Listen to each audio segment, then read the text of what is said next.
প্রিয় শিক্ষার্থীবৃন্দ, আসসালামু আলাইকুম। লক্ষ্মীপুর সরকারি কলেজ কর্তৃক আয়োজিত একাদশ ও দ্বাদশ শ্রেণীর অনলাইন ক্লাসে তোমাদের স্বাগত জানাচ্ছি।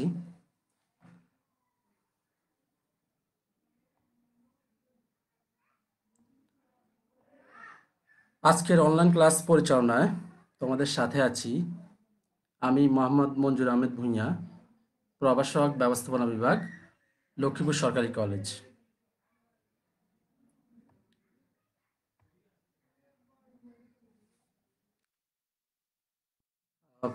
আজকের ক্লাসের শুরুতেই আমি ধন্যবাদ জ্ঞাপন করছি লক্ষ্মীপুর সরকারি কলেজের সুদক্ষ অধ্যক্ষ প্রফেসর মোহাম্মদ মাহবুল করিম মহোদয়কে, যার প্রত্যক্ষ নির্দেশনা ও তত্ত্বাবধানে লক্ষ্মীপুর সরকারি কলেজে অনলাইন ক্লাস পরিচালিত হচ্ছে। প্রিয় ছাত্রছাত্রীবৃন্দ, দীর্ঘদিন তোমাদের সাথে দেখা সাক্ষাৎ কিংবা কোনো ধরনের যোগাযোগ হয় না। এটি শিক্ষক হিসাবে আমার বা আমাদের কাছে খুব সুখকর নয়। আশা করছি খুব শীঘ্রই এই সংকটময় করোনা পরিস্থিতির উত্তরণ ঘটবে এবং তোমাদের দীপ্ত পদচারণায় কলেজ ক্যাম্পাস আবারও মুখরিত হবে। প্রিয় শিক্ষার্থীবৃন্দ,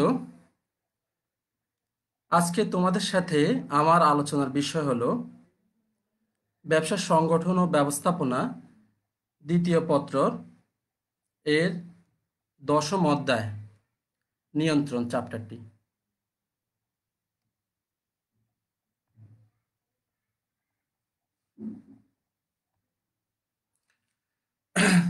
চলো দেখে নেওয়া যাক আজকে আমরা নিয়ন্ত্রণ চ্যাপ্টারটিতে কোন কোন বিষয় নিয়ে আলোচনা করব। প্রথমেই নিয়ন্ত্রণ কি বা নিয়ন্ত্রণ বলতে কি বোঝায়, নিয়ন্ত্রণের প্রকৃতি বা বৈশিষ্ট্যগুলো আলোচনা করব। নিয়ন্ত্রণের নীতিমালা সম্পর্কে আলোচনা করব।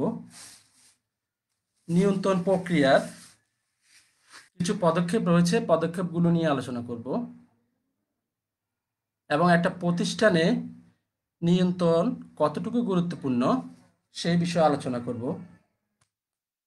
এবং সবশেষে বিগত সালে আসা সৃজনশীল প্রশ্ন নিয়ে আলোচনা করব।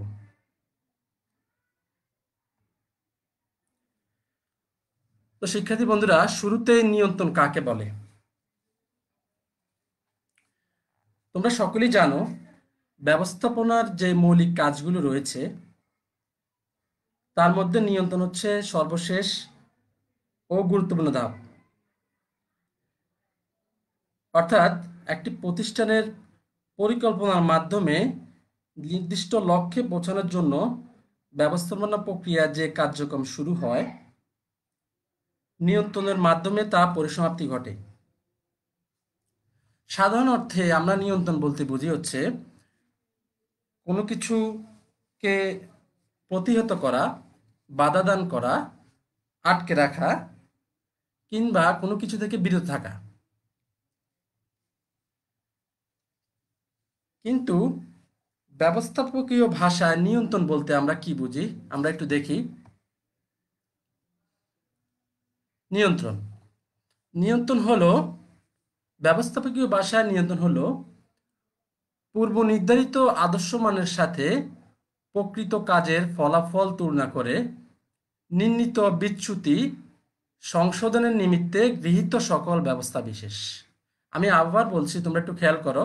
নিয়ন্ত্রণ হলো পূর্ব নির্ধারিত আদর্শমান সাথে প্রকৃত কাজের ফলাফল তুলনা করে নির্ণীত বিচ্যুতি সংশোধনের নিমিত্তে গৃহীত সকল ব্যবস্থা বিশেষ। আচ্ছা, তো এক্ষেত্রে বিখ্যাত মনীষীরা বা ব্যবস্থাপনা বিশারদরা নিয়ন্ত্রণ সম্পর্কে কি বলেছেন আমরা একটু দেখে নেই। আমরা জানি হেনরি ফুয়েল হচ্ছে ফাদার অফ মডার্ন ম্যানেজমেন্ট বা আধুনিক ব্যবস্থাপনার জনক। তিনি বলেছেন, control involves whether anything occurs in conformity of the plan, the instructions issued and principles established. আচ্ছা, এখানে আমি বোল্ড করে এবং আন্ডারলাইন দিয়ে তিনটি আহ, অংশকে আলাদা করেছি, তোমরা একটু খেয়াল করবে। এখন যদি আমি বলি, সেটা হচ্ছে কন্ট্রোল ইনভলভস, অর্থাৎ নিয়ন্ত্রণের মধ্যে অন্তর্ভুক্ত বা নিয়ন্ত্রণ বলতে বোঝায় হোয়েদার এনিথিং অকার্স, কোনো কিছু ঘটে, in conformity of the plan, যেটা প্ল্যানের সাথে বা পরিকল্পনার সাথে সামঞ্জস্যপূর্ণ, দ্য ইনস্ট্রাকশন ইস্যুড, জারিকৃত নির্দেশনা অনুযায়ী, এবং প্রিন্সিপালস এস্টাবলিশড, এবং প্রতিষ্ঠিত নীতিমালা অনুযায়ী। অর্থাৎ আমরা বলতে পারি, যখন কোনো কাজ পরিকল্পনা মাফিক, পরিকল্পনা অনুযায়ী, জারিকৃত নির্দেশনা অনুযায়ী এবং গৃহীত নীতিমালা অনুযায়ী কোনো কাজ সম্পাদিত হয়, সেটাকে আমরা বলবো হচ্ছে নিয়ন্ত্রণ। এক্ষেত্রে আমরা আরও একজন ব্যবস্থাপনা বিশারদের সংজ্ঞা দেখতে পারি। অয়রিক ও কুঞ্জের মতে, controlling is measuring and correcting individual and organizational performance to ensure that event conform to plan।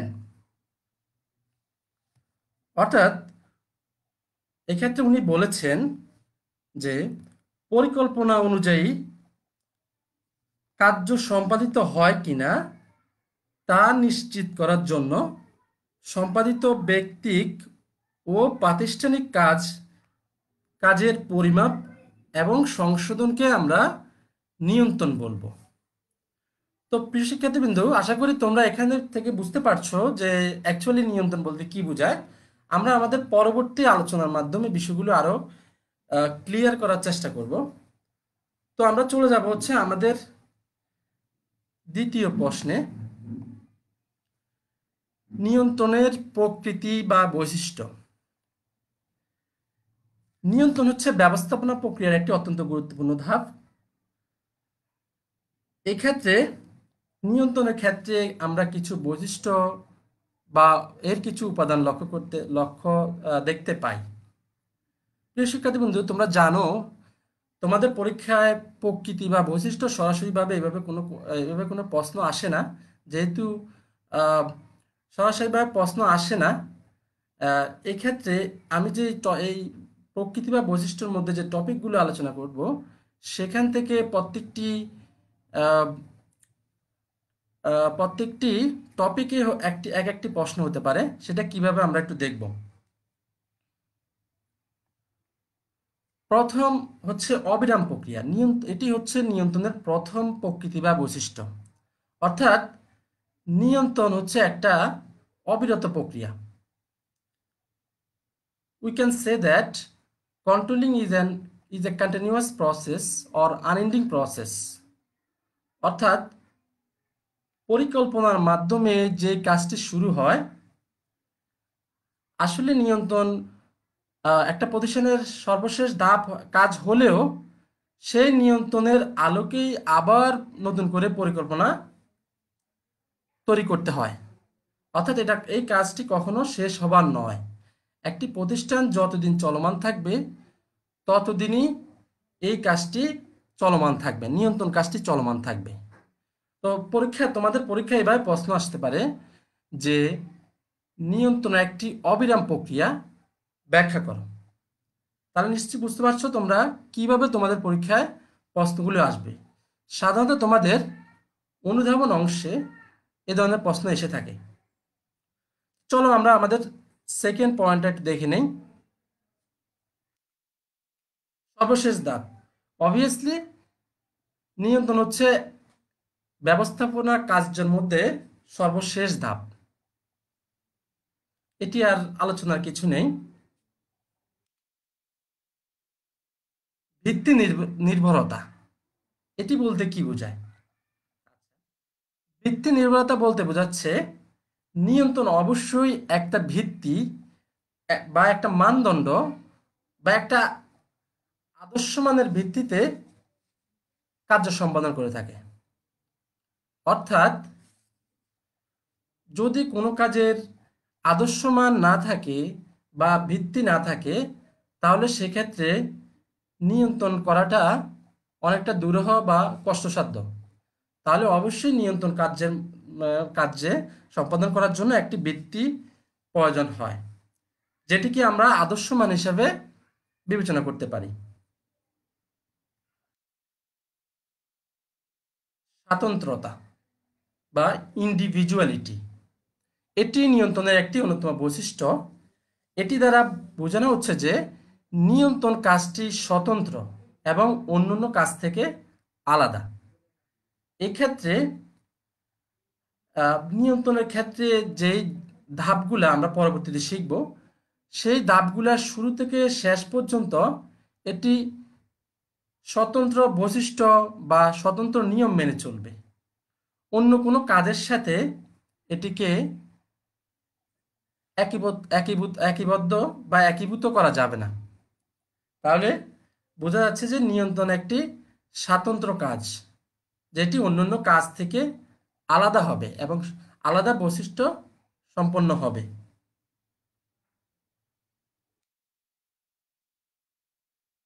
পর্যায়ী কাজ বা কালান্তিক কাজ, ইংরেজিতে যেটাকে বলে পিরিয়ডিক ওয়ার্ক। তোমাদের পরীক্ষায় প্রায়শই প্রশ্ন আসে, পর্যায়ী কাজ বা কালান্তিক কাজ বলতে কি বোঝায়, ব্যাখ্যা করো, অথবা নিয়ন্ত্রণ একটি কালান্তিক কাজ, ব্যাখ্যা করো। প্রিয় শিক্ষার্থী বন্ধুরা, নিয়ন্ত্রণ হচ্ছে একটি পর্যায়ী কাজ। অর্থাৎ পর্যায়ী কাজ বলতে আমরা বোঝাচ্ছি যে একটা নির্দিষ্ট সময় অন্তর অন্তর, সেটা হতে পারে এক সপ্তাহ, সেটা হতে পারে এক মাস, সেটা হতে পারে এক বছর, এইভাবে এইভাবে সময়কে ভাগ করে নিয়ন্ত্রণ কাজটা সম্পাদন করা হয়।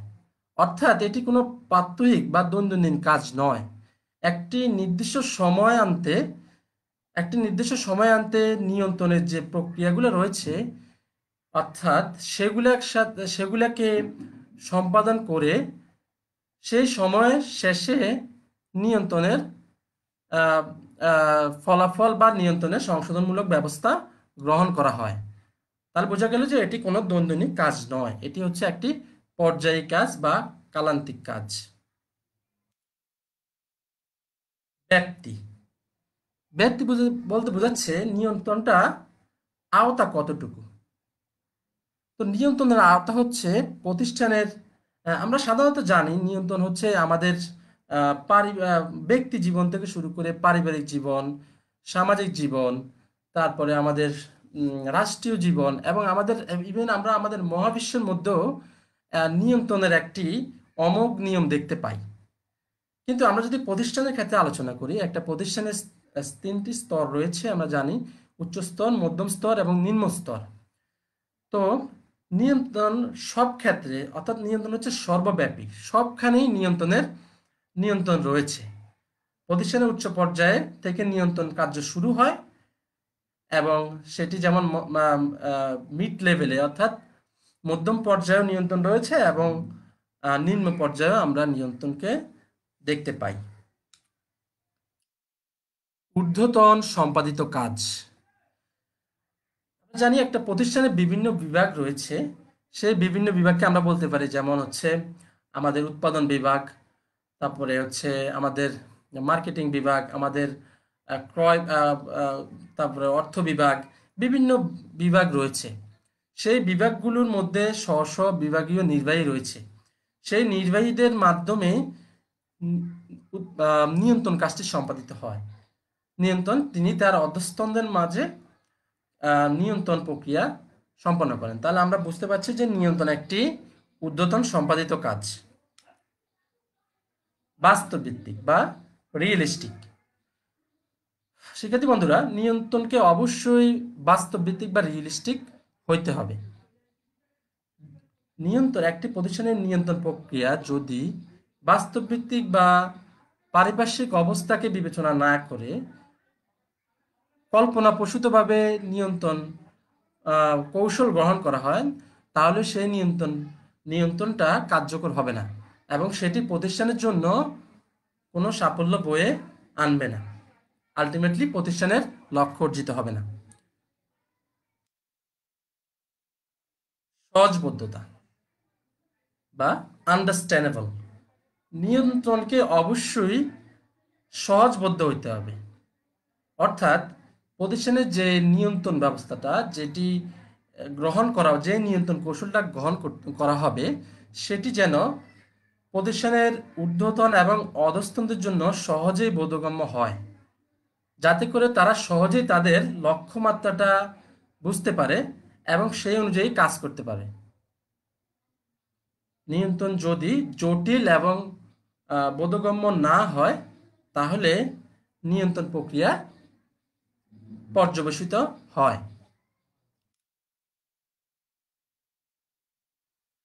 এখন আমরা একটি গুরুত্বপূর্ণ প্রশ্ন দেখব, মানে পরীক্ষা আসার মতো, পরবর্তী পরিকল্পনার ভিত্তি। পরীক্ষায় তোমাদের প্রশ্ন আসবে এভাবে: নিয়ন্ত্রণকে পরবর্তী পরিকল্পনার ভিত্তি বলা হয় কেন? অথবা নিয়ন্ত্রণ হচ্ছে পরবর্তী পরিকল্পনার ভিত্তি, ব্যাখ্যা করো।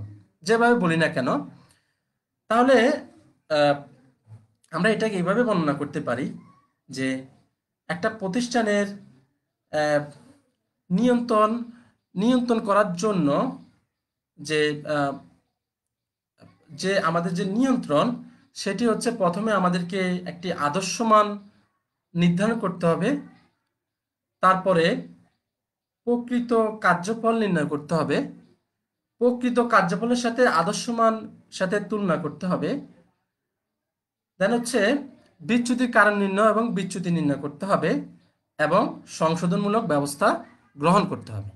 এটি হচ্ছে আমাদের মূলত নিয়ন্ত্রণের প্রক্রিয়া বা পদ্ধতি।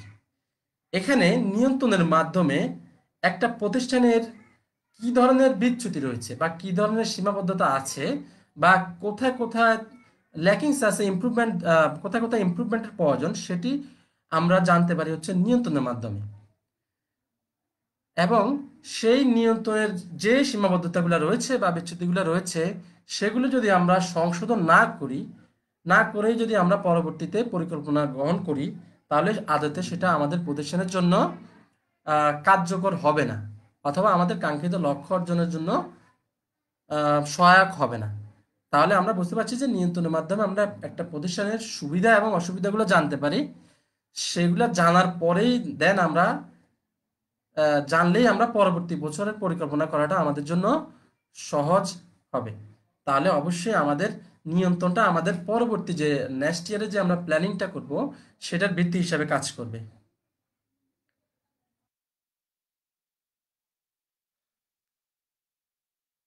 তো এই গেল আমাদের নিয়ন্ত্রণের প্রকৃতি বা বৈশিষ্ট্য। আম, এখন আমরা চলে যাব হচ্ছে আরেকটি গুরুত্বপূর্ণ প্রশ্ন: নিয়ন্ত্রণের নীতিমালা। নীতিমালা বলতে আমরা আসলে কি বুঝি? নীতিমালা হচ্ছে কোনো কাজ সম্পাদনের জন্য গাইডলাইন, সাধারণত গাইডলাইন বা রূপরেখা। অর্থাৎ একটি কাজ কিভাবে সম্পাদিত হবে, কিভাবে সম্পাদন করলে করা উচিত, এবং কিভাবে সম্পাদন করলে ওই কাজটি ভালোভাবে সম্পাদন করা যাবে, সেটাকে আমরা বলতে পারি হচ্ছে নীতিমালা। নিয়ন্ত্রণের ক্ষেত্রেও আমরা কিছু নীতিমালা দেখতে পাবো। সেগুলোকে অবশ্যই একটা প্রতিষ্ঠান পুঙ্খানুপুঙ্খভাবে যদি মেনে চলে, তাহলে তার প্রতিষ্ঠানের নিয়ন্ত্রণ কৌশলটা ভালোভাবে বাস্তবায়ন করা যাবে। এখন আমরা দেখব হচ্ছে কি কি নীতিমালা রয়েছে নিয়ন্ত্রণের মধ্যে। ফার্স্ট ওয়ান, উদ্দেশ্যের নীতি, অর্থাৎ হচ্ছে principal of objective or objective principal. আমরা জানি হচ্ছে আম, একটা প্রতিষ্ঠানের কিছু একটা উদ্দেশ্য থাকে, একটা লক্ষ্য থাকে, এবং লক্ষ্য থাকে নিয়ন্ত্রণের সাথে সেই লক্ষ্যের যদি মিল না থাকে, তাহলে এই প্রতিষ্ঠানটি সহজেই ওই প্রতিষ্ঠানটি তার কাঙ্ক্ষিত লক্ষ্য অর্জন করতে পারবে না। অর্থাৎ প্রতিষ্ঠানের যে উদ্দেশ্য বা লক্ষ্য থাকবে, নিয়ন্ত্রণকে অবশ্যই সেই আহ, উদ্দেশ্যের সাথে সামঞ্জস্যপূর্ণ হতে হবে। এটাকেই বলা হচ্ছে উদ্দেশ্যের নীতি। আশা করি তোমরা বুঝতে পারছো। সরলতার নীতি। সরলতার নীতি বলতে আমরা কি বুঝি? একটু আগে আমরা আলোচনা করেছি, নিয়ন্ত্রণ ব্যবস্থা অবশ্যই সহজ ও বোধগম্য হওয়া আবশ্যক। এক্ষেত্রে যে বিভাগ বা উপবিভাগ থাকে তার নির্বাহীগণ আহ, তাদের অধীনে অধস্তনদের কার্য নিয়ন্ত্রণ করে। তাই নিয়ন্ত্রণ ব্যবস্থা এমন হওয়া উচিত যাতে করে নির্বাহী এবং অধস্তন সবাই নিয়ন্ত্রণের নিয়ন্ত্রণ সম্পর্কে, নিয়ন্ত্রণ কৌশল সম্পর্কে সম্যক ধারণা রাখতে পারে। যদি নির্বাহী নিয়ন্ত্রণের উদ্দেশ্য বা কৌশল সম্পর্কে অস্পষ্টতায় ভোগেন, তাহলে সেই নিয়ন্ত্রণটি কার্যকর হবে না। তাহলে আমরা বুঝতে পারছি হচ্ছে নিয়ন্ত্রণ ব্যবস্থাকে অবশ্যই সরলতার নীতি মেনে চলতে হবে। থার্ড ওয়ান হচ্ছে মিতব্যয়িতার নীতি। মিতব্যয়িতার নীতি বলতে আমরা বোঝাচ্ছি যে আহ, একটি প্রতিষ্ঠানের নিয়ন্ত্রণ কার্য সম্পাদন করার সময় অর্থাৎ হচ্ছে মিতব্যয়িতা বলতে হচ্ছে আমাদের খরচ কমানো, যতটা সম্ভব কম খরচ অথবা ব্যয়ে কার্যকর নিয়ন্ত্রণ প্রতিষ্ঠা। তো অনেক সময় দেখা যায় যে নিয়ন্ত্রণের যে প্রক্রিয়াগুলা অবলম্বন করা হয়, সেক্ষেত্রে অপ্রয়োজনীয় কিছু ব্যয়ের সমাবেশ ঘটে। তো এরূপ ব্যয়ের ফলে প্রতিষ্ঠানের খরচ যেমনি বেড়ে যায়, তেমনি নিয়ন্ত্রণ কার্যে জটিলতা সৃষ্টি হয়। তাই নিয়ন্ত্রণ ব্যবস্থা ব্যয় সাপেক্ষ অথবা মিতব্যয়িতার নীতি ফলো করতে হবে। এক্ষেত্রে তার যে অপ্রয়োজনীয় ব্যয়গুলো থাকবে সেগুলোকে পরিহার করতে হবে। দক্ষতার নীতি, প্রিন্সিপালস অফ ইফিসিয়েন্সি। দক্ষতার নীতি। তো দক্ষতা বলতে আমরা সাধারণত কি বুঝি? দক্ষতা বলতে আমরা বুঝি হচ্ছে ক্রম লেস ইনপুট মোর আউটপুট, অর্থাৎ হচ্ছে আমরা সর্বনিম্ন ইনপুট ব্যবহার করে সর্বোচ্চ আউটপুট বা ফলাফল প্রাপ্ত হব। অর্থাৎ আমাদের যে সময়, যেগুলো আমাদের উপকরণ রয়েছে, ইনপুট, সময়, শ্রম, আরও যেগুলো রয়েছে, সেগুলা সর্বনিম্ন মাত্রায় ব্যবহার করে আমরা কিভাবে আমাদের উৎপাদনশীলতা বা প্রতিষ্ঠানের মুনাফা বৃদ্ধি করতে পারি, সেটি হওয়া উচিত হচ্ছে নিয়ন্ত্রণের অন্যতম অন্যতম নীতি। আচ্ছা, এক্ষেত্রে যদি দক্ষতার নীতি যদি অনুসরণ করা না হয়, তাহলে প্রতিষ্ঠানে বিশৃঙ্খলা দেখা দিবে। এতে করে নানান ধরনের বিরূপ প্রতিক্রিয়া সৃষ্টি হবে। আচ্ছা, এখন আসি আমরা ব্যতিক্রমের নীতি। ব্যতিক্রমের নীতি বলতে আমরা কি বুঝি? সাধারণত একটা প্রতিষ্ঠানের আহ, ব্যতিক্রমের নীতি বলতে বুঝাবে যে কার্যক্ষেত্রে কিছু কিছু ব্যতিক্রম কাজ রয়েছে, সেগুলোকে চিহ্নিত করতে হবে। সেগুলোকে চিহ্নিত করতে হবে এবং সেই সব কাজের ক্ষেত্রে যেগুলো ব্যতিক্রম কাজ, সেগুলোর ক্ষেত্রে বিশেষ কর্মব্যবস্থা গ্রহণ করতে হবে। অর্থাৎ আহ, অর্থাৎ পরিকল্পনার আওতায় যে কাজগুলো রয়েছে, সকল ক্ষেত্রে কিন্তু সমান বিচ্যুতি, যেটা আমাদের নিয়ন্ত্রণের টার্গেট, বিচ্যুতি নির্ণয়, সব ক্ষেত্রে সমান বিচ্যুতি ঘটার সম্ভাবনা থাকে না। আবার এই বিচ্যুতির ফলাফলও দেখা গেছে সকল ক্ষেত্রে সমান হয় না। তাই যে সকল ক্ষেত্রে বিচ্যুতির পরিমাণ এত বেশি থাকে, যেগুলা সামগ্রিক পরিকল্পনার জন্য আম, বড় ধরনের সামগ্রিক পরিকল্পনা বাস্তবায়নে বড় ধরনের ব্যাঘাত সৃষ্টি করে, সেই সমস্ত কাজগুলোকে আমরা বিশেষ নিয়মে নিয়ন্ত্রণ করতে হবে। এটাকে আমাদের বলা হচ্ছে ব্যতিক্রমের নীতি। দ্রুততার নীতি। নিয়ন্ত্রণ কাজের নিয়ন্ত্রণের যে প্রক্রিয়া রয়েছে, সেখানে অবশ্যই দ্রুততার নীতি অবলম্বন করতে হবে। অর্থাৎ হচ্ছে আমার আদর্শমান নির্ধারণ থেকে শুরু করে সংশোধনমূলক ব্যবস্থা গ্রহণ পর্যন্ত কাজের মধ্যে যদি বিলম্ব ঘটে, তাহলে এটি আমাদের পরবর্তী সময়ে পরিকল্পনা গ্রহণের ক্ষেত্রে বা সিদ্ধান্ত গ্রহণের ক্ষেত্রে আমাদের বিলম্ব ঘটবে। তাহলে এক্ষেত্রে অবশ্যই দ্রুততার নীতি গ্রহণ করতে হবে। নমনীয়তা নীতি একটি গুরুত্বপূর্ণ বিষয়। এখান থেকে আমরা যে নীতিগুলো আলোচনা করছি, এখান থেকে আহ, কিভাবে প্রশ্ন আসতে পারে, উদ্দীপকের প্রয়োগমূলক অংশে প্রশ্ন আসতে পারে। যেমন ওখানে একটা উদ্দীপক দিয়ে হয়তো একটা আলোচনা করে বলবে যে এটি আহ, নিয়ন্ত্রণের কোন নীতির সাথে আহ, কোন নীতির সাথে সম্পর্কিত ব্যাখ্যা করো। ঠিক আছে, আমরা পরবর্তী যখন সৃজনশীল প্রশ্ন আলোচনা করব তখন আমরা সেখানে দেখতে পাবো। নমনীয়তার নীতি, প্রিন্সিপাল অফ ফ্লেক্সিবিলিটি। নমনীয়তা বলতে কি বোঝায়? নমনীয়তা বলতে বোঝাচ্ছে আহ, পরিবর্তিত পরিস্থিতির সাথে খাপ খাওয়ানো। অর্থাৎ নিয়ন্ত্রণ ব্যবস্থাটা এমন হওয়া উচিত যাতে করে সেটি পরিবর্তিত পরিস্থিতির সাথে তাল মিলিয়ে চলতে সমক্ষ হয়। মাঝে মধ্যে দেখা যায় যে কার্যক্ষেত্রে বিচ্যুতি নির্ণয় দেখা গেল যে যে কিছু কর্মকর্তা বা কিছু আম, আম, নির্বাহী কারণে প্রতিষ্ঠানের ভুল হয়েছে, প্রতিষ্ঠানের সঠিক কাজটি সম্পন্ন হয়নি। সেক্ষেত্রে যদি তাদেরকে আহ, পূর্ব নির্ধারিত পদ্ধতিতে সংশোধন করার হয়, সেক্ষেত্রে সেটা সবসময় প্রতিষ্ঠানের জন্য সম্ভব অথবা প্রযোজ্য নাও হতে পারে। এক্ষেত্রে এক্ষেত্রে নমনীয়তার নীতি অনুসরণ করতে হবে। অর্থাৎ আমি যেটা বোঝাতে চাচ্ছি সেটা হচ্ছে, যদি কোনো সময় নিয়ন্ত্রণের কোনো কৌশল পরিবর্তিত পরিস্থিতির আলোকে পরিবর্তনের প্রয়োজন মনে হয় বা করতে হয়, তাহলে অবশ্যই সেটিকে পরিবর্তন করতে হবে। এটাকে বলা হচ্ছে নমনীয়তার নীতি। শিক্ষার্থী বন্ধুরা, গ্রহণযোগ্যতার নীতি। গ্রহণযোগ্যতার নীতি বলতে কি বোঝায়? গ্রহণযোগ্যতার নীতি বলতে বোঝাচ্ছে যে নিয়ন্ত্রণ ব্যবস্থা সকলের নিকট গ্রহণযোগ্য হইতে হবে। It must be acceptable by all from top to bottom. সকলের নিকট এটি গ্রহণযোগ্য হইতে হবে। এটির মধ্যে যদি এক পক্ষ যদি এতে সম্মত হয় এবং অপর পক্ষ এতে দ্বিমত পোষণ করে, তাহলে সেই প্রতিষ্ঠানের নিয়ন্ত্রণ ব্যর্থ হবে। ভবিষ্যৎ দর্শনের নীতি।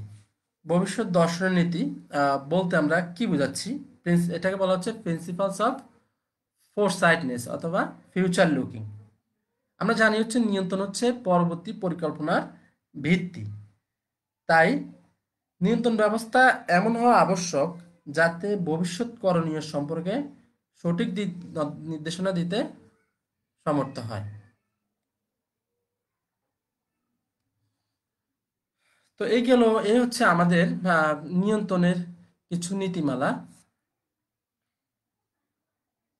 এখন আমরা চলে যাব হচ্ছে আমাদের পরবর্তী প্রশ্নে, নিয়ন্ত্রণের পদক্ষেপ।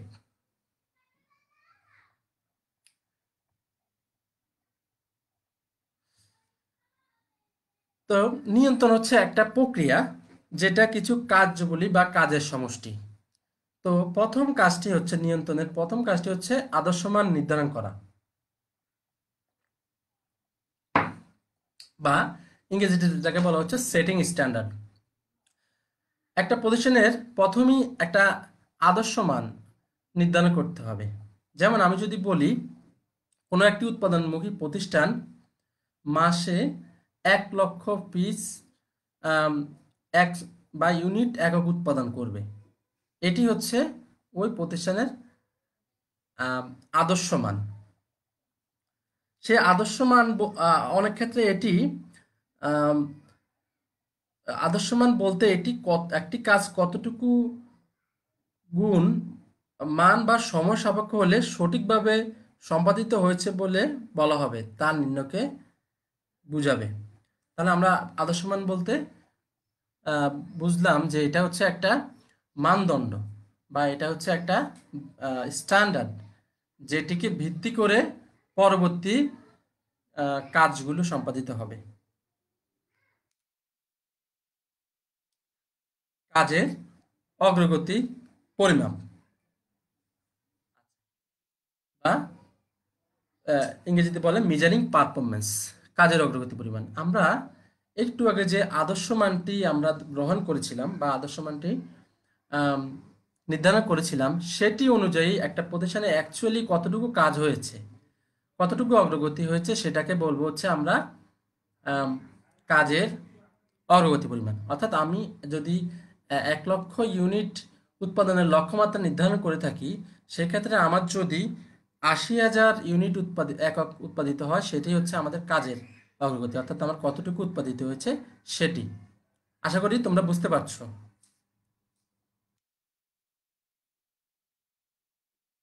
আদর্শ মানের সাথে প্রকৃত কাজের তুলনা।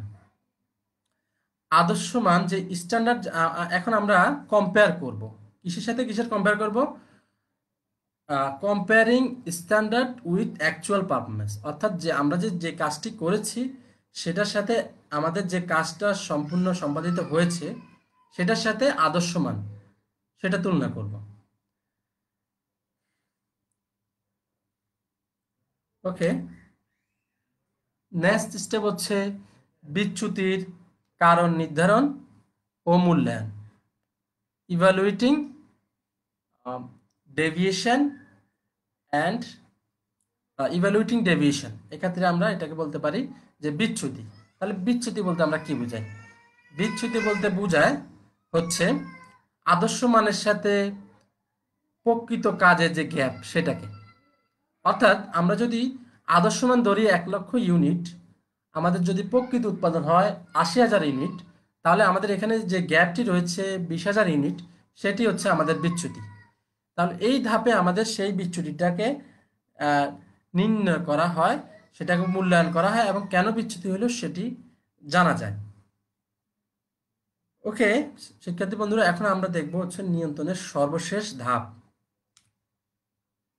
সংশোধনমূলক ব্যবস্থা গ্রহণ, টেকিং কারেক্টিভ অ্যাকশনস। একটু আগে আমরা দেখলাম যে আমাদের বিচ্যুতির ক্ষেত্রে আমাদের 20,000 ইউনিট আমাদের মাসিক উৎপাদন কম হয়েছে। তাহলে এই ক্ষেত্রে আমাদের কেন 20,000 উৎপাদন কেন কম হয়েছে, সেটি সেটির জন্য কারা দায়ী?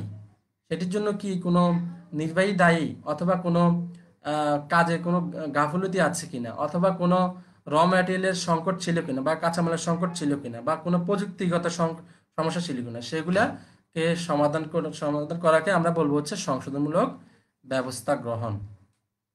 তো এই হচ্ছে নিয়ন্ত্রণের পদক্ষেপ, মূলত 5টি পদক্ষেপ নিয়ে নিয়ন্ত্রণ কার্যগুলি সম্পন্ন হয়।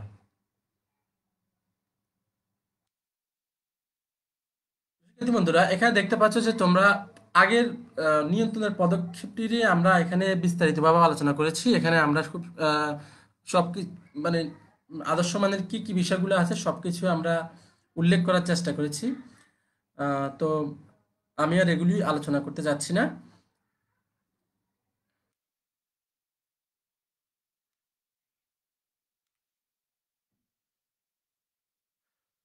চলো এবার আমরা নিয়ন্ত্রণের গুরুত্ব বা প্রয়োজনীয়তা একটু দেখে নিই। তোমাদের পরীক্ষায় হয়তো সরাসরি তো প্রশ্ন ওইভাবে আসবে না, পরীক্ষায় তোমাদের যেভাবে প্রশ্ন আসতে পারে যে একটি প্রতিষ্ঠানের নিয়ন্ত্রণ কেন গুরুত্বপূর্ণ, বা একটি প্রতিষ্ঠানের নিয়ন্ত্রণের কোনো প্রয়োজনীয়তা আছে কি, ব্যাখ্যা করো। এটি তোমাদের অনুধাবনমূলক অংশে আসতে পারে। সেক্ষেত্রে তোমরা আহ, এই এই পয়েন্টসগুলোর আলোকেই তোমরা সেটা কি বর্ণনা করতে পারো বা বিশ্লেষণ করতে পারো। ফার্স্ট ওয়ান হচ্ছে জবাবদিহিতা বা অ্যাকাউন্টেবিলিটি। নিয়ন্ত্রণ হচ্ছে যেহেতু একটি প্রতিষ্ঠানের নিয়ন্ত্রণের করার ক্ষেত্রে সকল অধস্তনরা তাদের প্রতি একটা টার্গেট সেট করা থাকে। যেহেতু তাদের কাছে তাদের প্রতি টার্গেট সেট করা থাকে, সেহেতু তারা সেই টার্গেটটি অর্জনের জন্য আহ, সর্বোচ্চ চেষ্টা বা প্রচেষ্টা চালায়, এবং এই জন্য তারা তাদের ঊর্ধ্বতনের কাছে অবশ্যই জবাবদিহি করতে হবে। যদি তারা তাদের যথাযথ সেই টার্গেটটি সেটি যদি সম্পাদন বা পূরণ করতে না পারে, তাহলে নিয়ন্ত্রণের মাধ্যমে অবশ্যই একটা প্রতিষ্ঠানের মধ্যে জবাবদিহিতা নিশ্চিত হয়। যদি জবাবদিহিতা নিশ্চিত করা না যায়, তাহলে সেক্ষেত্রে প্রতিষ্ঠানের বিশৃঙ্খলা দেখা দিবে। শৃঙ্খলা রক্ষা, নিয়ন্ত্রণের সর্বক্ষেত্রে নিয়ন্ত্রণের মুখ্য উদ্দেশ্যই বা মূল কাজটি হচ্ছে শৃঙ্খলা বিধান করা বা শৃঙ্খলা রক্ষা করা। অর্থাৎ একটা প্রতিষ্ঠানের যে বিভিন্ন বিভাগ এবং উপবিভাগ রয়েছে, সেখানের প্রত্যেকটি বিভাগ এবং উপবিভাগের যে কর্মী যে কাজের জন্য পারদর্শী তাকে দিয়ে সে কাজ করানো হলে, এবং তাকে তার যতটুকু তার যোগ্যতা রয়েছে, এফিসিয়েন্সি রয়েছে, সে অনুযায়ী টার্গেট সেট করে দিলে, তাহলে একটা প্রতিষ্ঠানের শৃঙ্খলা রক্ষা রক্ষা হবে, আর এটি নিয়ন্ত্রণের মাধ্যমে করা সম্ভব। ভুল নিরসন। থার্ড ওয়ান, ভুল নিরসন নিয়ন্ত্রণের মাধ্যমে একটা প্রতিষ্ঠানের বিচ্যুতির পরিমাণ কমিয়ে আনা যায় এবং একটা প্রতিষ্ঠানের যে অপ্রয়োজনীয় যে ব্যয়গুলো রয়েছে সেগুলির পরিমাণ উল্লেখযোগ্য হারে হ্রাস করা যায়। এতে করে প্রতিষ্ঠানের ভুল নিরসন হয় এবং প্রতিষ্ঠানের কাঙ্ক্ষিত লক্ষ্য অর্জন সম্ভব হয়। লক্ষ্য অর্জন, নিয়ন্ত্রণের মূল কাজটি হচ্ছে প্রতিষ্ঠানের লক্ষ্য অর্জন করা। প্রতিটি প্রতিষ্ঠানের একটা নির্দিষ্ট লক্ষ্য থাকে, সেই লক্ষ্য আমরা একটু আগে আলোচনা করেছি, সেই লক্ষ্যটি অবশ্যই নিয়ন্ত্রণের সাথে সামঞ্জস্যপূর্ণ হইতে হবে। নিয়ন্ত্রণ প্রক্রিয়া যদি যথাযথভাবে প্রতিষ্ঠানে ব্যবহৃত হয়, কার্যকর হয়, তাহলে ওই প্রতিষ্ঠানের লক্ষ্য অর্জন সম্ভব হয়। সমন্বয় সাধন, নিয়ন্ত্রণ প্রক্রিয়ার মাধ্যমে একটা প্রতিষ্ঠানের বিভিন্ন বিভাগ উপবিভাগ বিভিন্ন পর্যায়ের কর্মকর্তা এবং কর্মচারীদের মধ্যে একটি সমন্বয় সাধিত হয়। প্রত্যেকের কাজ সম্পর্কে, প্রত্যেকের দায়িত্ব এবং কর্তব্য সম্পর্কে যেহেতু অবগত থাকে, সেহেতু একে অপরের সাথে কোঅর্ডিনেশন করে সমন্বয় সাধন করে কার্যগুলি সম্পাদন করতে পারে। অপচয় হ্রাস, এটি নিয়ন্ত্রণের আরেকটি গুরুত্বপূর্ণ বৈশিষ্ট্য, যেটা আমরা যখন নিয়ন্ত্রণের নীতিমালা পড়েছিলাম, নিয়ন্ত্রণের সেখানে আলোচনা করেছিলাম মিতব্যয়িতার নীতি। তো নিয়ন্ত্রণের আরও এটি একটি গুরুত্বপূর্ণ কাজ হচ্ছে যে এক প্রতিষ্ঠানের অপচয়টা হ্রাস করা। প্রতিষ্ঠানের যদি ব্যয় বৃদ্ধি পায়, তাহলে প্রতিষ্ঠানের মুনাফা অর্জনের সক্ষমতা কমে যাবে, তাহলে অবশ্যই অপচয়টা হ্রাস করতে হবে। মনোবল বৃদ্ধি, নিয়ন্ত্রণ ব্যবস্থার মাধ্যমে প্রতিষ্ঠানের কর্মীদের মনোবল বৃদ্ধি পায়। এক্ষেত্রে সে যেহেতু তার লক্ষ্যমাত্রা, তাকে কি করতে হবে সেটি সে আগে থেকেই সেটি সে জানে, তাই সেই অনুযায়ী সে কাজ করতে পারে। যদি তার লক্ষ্যমাত্রা নির্ধারিত না থাকে, তাহলে সে কাজ করার জন্য ওইভাবে মনোবল পাবে না। ঝুঁকি হ্রাস, নিয়ন্ত্রণ ব্যবস্থাপনার মাধ্যমে সঠিকভাবে নিয়ন্ত্রণ কৌশল ব্যবহারের মাধ্যমে একটা প্রতিষ্ঠানের ঝুঁকি বা অনিশ্চয়তাগুলা উল্লেখযোগ্য হারে হ্রাস পায়। এবং লাস্ট ওয়ান, দলীয় ঐক্য, নিয়ন্ত্রণ ব্যবস্থাপনার মাধ্যমে একটা প্রতিষ্ঠানের দলীয় ঐক্য বৃদ্ধি পায়। এক্ষেত্রে প্রতিষ্ঠানের ঊর্ধ্বতন থেকে শুরু করে অর্ধতন পর্যন্ত সবাই যেহেতু নিয়ন্ত্রণ প্রক্রিয়া বা কৌশলের আওতাভুক্ত, সকলেই একজোট হয়ে দলবদ্ধ হয়ে কাজ করে প্রতিষ্ঠানের নিয়ন্ত্রণ কৌশলকে কার্যকর করে।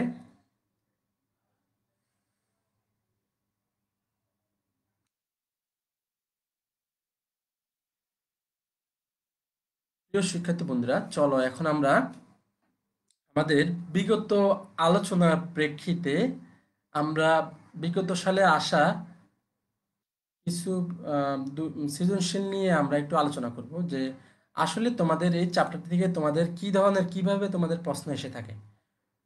তো এখানে একটি উদ্দীপক দেওয়া আছে এবং পাশাপাশি প্রশ্ন দেওয়া আছে। আমি একটু উদ্দীপকটা পড়ছি, তোমরা একটু খেয়াল করো। জনাব হাসনাত একটি উৎপাদনধর্মী প্রতিষ্ঠানের উৎপাদন ব্যবস্থাপক। তিনি প্রতিষ্ঠানের উৎপাদন লক্ষ্যমাত্রা নির্ধারণ করেন এবং লক্ষ্যমাত্রা অনুযায়ী উৎপন্ন দ্রব্যের পরিমাণ, গুণ, মান, আয় ও ব্যয় ইত্যাদি নির্ধারণ করেন। যথাসময়ে প্রতিষ্ঠানের উৎপাদন কাজ সম্পন্ন করার জন্য তিনি সদা ব্যস্ত থাকেন। কোথাও কোনো পরিবর্তনের প্রয়োজন হলে তিনি তার ব্যবস্থা গ্রহণ করেন। এতে অল্প সময়ের মধ্যে তিনি প্রতিষ্ঠানের কাঙ্ক্ষিত লক্ষ্য অর্জনে সমর্থ হন। এটি হচ্ছে আমাদের উদ্দীপক। তো চলো এবার দেখে নিই আমরা আমাদের কি কি প্রশ্ন আমাদের আসতে পারে বা এসেছে। প্রথমত নিয়ন্ত্রণ কাকে বলে? তাহলে এটি আমরা অলরেডি আলোচনা করে ফেলছি যে নিয়ন্ত্রণ কাকে বলে। নিয়ন্ত্রণ হচ্ছে পরিকল্পনা অনুযায়ী কোনো কাজ সম্পাদিত হচ্ছে কিনা সেটিকে আমরা বলবো হচ্ছে নিয়ন্ত্রণ। তারপরে সেকেন্ড ওয়ান, নিয়ন্ত্রণকে কেন পরবর্তী পরিকল্পনার ভিত্তি বলা হয়? নিয়ন্ত্রণকে কেন পরবর্তী পরিকল্পনার ভিত্তি বলা হয়? আমরা নিয়ন্ত্রণের বৈশিষ্ট্য আলোচনা করার ক্ষেত্রে আমরা সেখানে বলেছিলাম যে নিয়ন্ত্রণ হচ্ছে পরবর্তী পরিকল্পনার ভিত্তি, অর্থাৎ নিয়ন্ত্রণের মাধ্যমে একটা প্রতিষ্ঠানের সুবিধা অসুবিধা এভরিথিং আমরা জানতে পারবো এবং সেই অনুযায়ী আমরা পরবর্তীতে আমরা পরিকল্পনা গ্রহণ করতে পারবো। তাহলে অবশ্যই সেক্ষেত্রে পরিকল্পনা গ্রহণের ক্ষেত্রে ফাউন্ডেশনের ভূমিকা পালন করবে হচ্ছে নিয়ন্ত্রণ। এই বিষয়গুলো তোমরা এটি তোমরা একটু ব্যাখ্যা করে আলোচনা করে দিবে। তারপর আমরা প্রয়োগমূলক অংশ দেখতে পাই, জনাব হাসনাত নিয়ন্ত্রণের কোন পদক্ষেপটি গ্রহণ করেন ব্যাখ্যা করেন। চলো আমরা একটু উদ্দীপকের দিকে লক্ষ্য করি, কোন পদক্ষেপটি তিনি গ্রহণ করেছেন। আমরা জানি হচ্ছে নিয়ন্ত্রণের পদক্ষেপ হচ্ছে 5টি। তাহলে আমরা দেখতে পাই যে জনাব হাসনাত উৎপাদনধর্মী প্রতিষ্ঠানের উৎপাদন ব্যবস্থাপক, তিনি প্রতিষ্ঠানের উৎপাদন লক্ষ্যমাত্রা নির্ধারণ করেন। লক্ষ্যমাত্রা নির্ধারণ করা, খুব তোমরা একটু খেয়াল করো, লক্ষ্যমাত্রা নির্ধারণ করা। তাহলে আমরা কোথায় দেখেছিলাম হচ্ছে লক্ষ্যমাত্রা নির্ধারণ করা?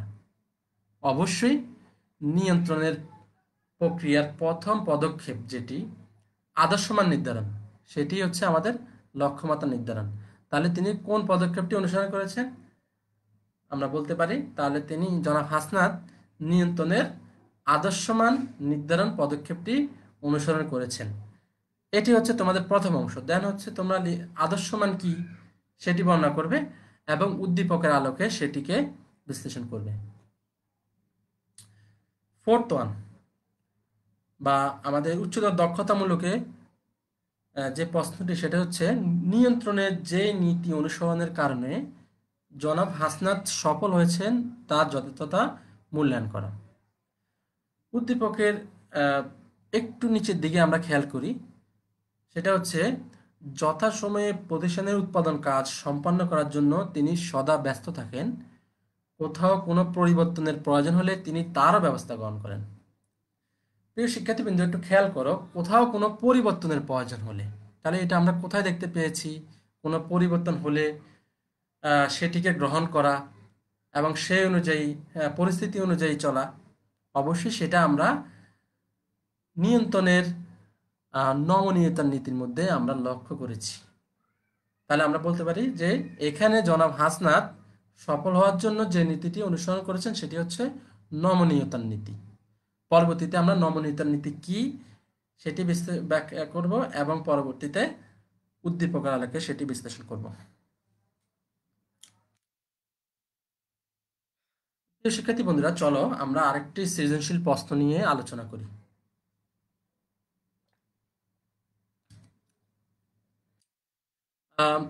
পিএনজি কোম্পানির বার্ষিক 30,000 ইউনিট 200 ml আকারের শ্যাম্পু উৎপাদনের লক্ষ্যমাত্রা নির্ধারণ করল।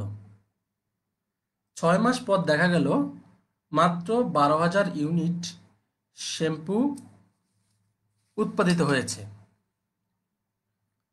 কোম্পানির উৎপাদন ব্যবস্থাপক লক্ষ্যমাত্রার চেয়ে কম উৎপাদনের কারণ উদ্ঘাটন করলেন এবং ইউনিট ম্যানেজারকে প্রয়োজনীয় প্রশিক্ষণ এবং ক্রয় সুপারভাইজারকে চাকরি থেকে বরখাস্ত করলেন। এই হচ্ছে আমাদের উৎপাদক। এখন আমরা একটু প্রশ্নগুলো দেখি। প্রথম প্রশ্ন আমাদের, আদর্শমান কি? তাহলে অলরেডি আমাদের আলোচনা উঠে এসেছে আদর্শমান কি। আদর্শমান হচ্ছে একটি মানদণ্ড বা একটি বিন্দু যার আলোকে কি হয়, যার আলোকে প্রকৃত কার্যফল মূল্যায়ন করা হয়। তাহলে আদর্শমান হচ্ছে একটি মানদণ্ড বা একটি কি বলতে পারি আমরা, মানদণ্ড বা নীল নকশা যার যার বিপরীতে আমরা কি করতে পারি, প্রকৃত কার্যফল মূল্যায়ন করতে পারি। সেকেন্ড ওয়ান, নিয়ন্ত্রণ একটি অবিরাম প্রক্রিয়া, ব্যাখ্যা করো। এটিও আমাদের আলোচনার মধ্যে ইতিমধ্যে চলে আসছে যে নিয়ন্ত্রণ হচ্ছে একটি অবিরাম প্রক্রিয়া বা আনএন্ডিং প্রসেস। পরিকল্পনার মাধ্যমে যে কাজটি আমাদের শুরু হবে, নিয়ন্ত্রণের মাধ্যমে আদতে সেই কাজটি শেষ হবে না, সেটি থেকে ভিত্তি করে আবার পরবর্তীতে পরিকল্পনা গ্রহণ করা হবে। তাহলে এভাবে তোমরা সেটিকে ব্যাখ্যা করবে। চলো এখন প্রয়োগমূলক অংশে কি এসেছে আমরা একটু দেখে নিই। প্রতিষ্ঠানের লক্ষ্যমাত্রার সাথে প্রকৃত উৎপাদনের বিচ্যুতি নির্ণয় করা ব্যবস্থাপনার একটি গুরুত্বপূর্ণ কাজের সাথে জড়িত, ব্যাখ্যা করা। তাহলে প্রতিষ্ঠানের লক্ষ্যমাত্রার সাথে প্রকৃত উৎপাদনের বিচ্যুতি নির্ণয় করা একটি ব্যবস্থাপনার কোন কাজের সাথে জড়িত? এটি অবশ্যই নিয়ন্ত্রণ কাজের সাথে জড়িত। তোমরা বুঝতে পারছো? তাহলে এক্ষেত্রে আমরা দেখতে পাচ্ছি যে বিচ্যুতিটা এখানে কতটুকু বিচ্যুতি হয়েছে আমরা একটু খেয়াল করি। এখানে আমাদের আদর্শমান বা টার্গেট ছিল 30,000 ইউনিট, কিন্তু সেখানে 6 মাস পরে উৎপাদিত হয়েছে 12,000 ইউনিট।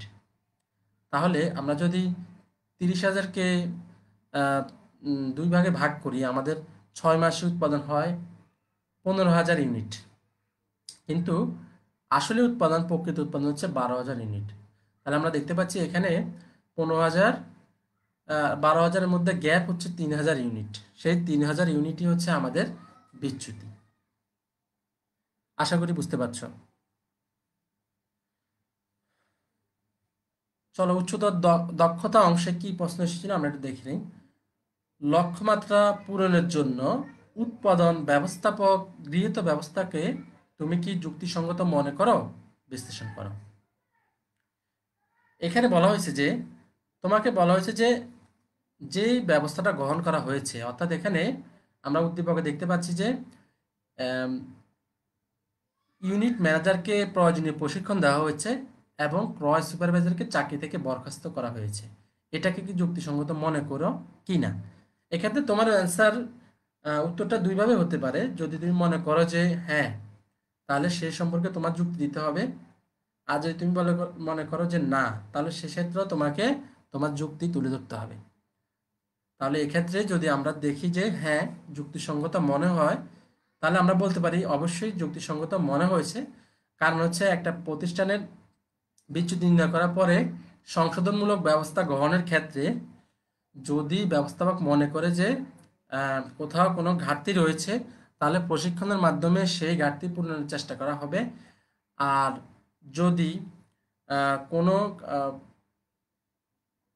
অধস্তনের যদি কোনো থাকে, অবহেলা থাকে, বা তার যদি কোনো ল্যাকিংস থাকে, সেক্ষেত্রে তাকে কোম্পানি থেকে বা চাকরি থেকে বহিষ্কার করাটা সংশোধনমূলক ব্যবস্থার আওতায় পড়ে থাকে।